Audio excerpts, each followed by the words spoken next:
Does capitalism work for you?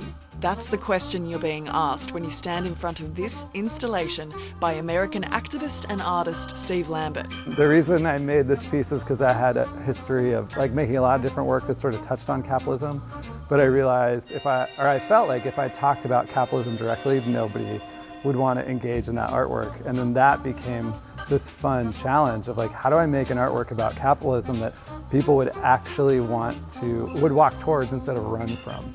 People in public space understand the language of advertising, they understand voting, they understand keeping score. The flashing lights and the scoreboard, right? And most people understand that look and they're attracted to it, and they're often attracted to it before they understand what it says, which is good. The 3-metre-high sign has made appearances across the US, the UK and the Netherlands, and now it's popping up in Melbourne for the Festival of Live Art. The conversation about capitalism starts with the person that comes here and what they say, right? And then I can see where we go. How did I vote? Oh, I voted for capitalism, of course, because I'm the king of free enterprise exemplified for everybody. I voted no. Anything can work in principle until you find someone who can exploit it. I voted yes. Capitalism has helped me, and I would argue it helps everybody in society and has since the advent of the idea of the free market. I am here, I am clothed, I am fed, and I really have only capitalism to thank for that. People say, can I have a number in between that says kind of, or can we have 10 numbers so I can vote on a scale of 1 to 10? It's no, you only get 2. I would say it is and it isn't. I mean, it's pretty hard to answer that in a fully positive or a negative. Capitalism sucks. It just sucks less than everything else. Because the thing that most people want to do, and it's very natural, is to turn it into an easier question. An easier question, for example, would be, does capitalism work in an ideal sort of scenario? And that's an easy question. Yeah, it works on paper, right? Does it work in your life is a much more difficult question.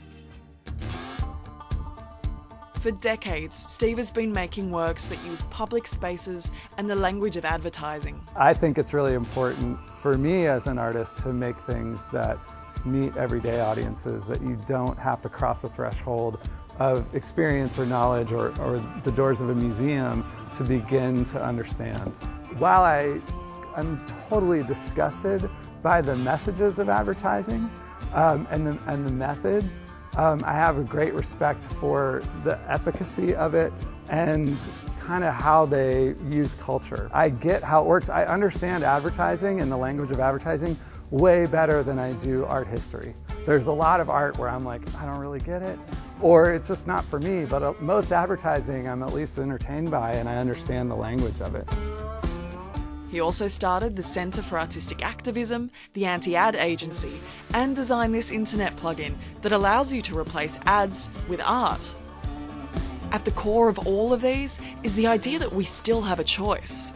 So you're not stuck with whatever economic system seems to have risen to the top or survived in the time that you're born, right? And you're not stuck with the internet that you are provided. You can change it.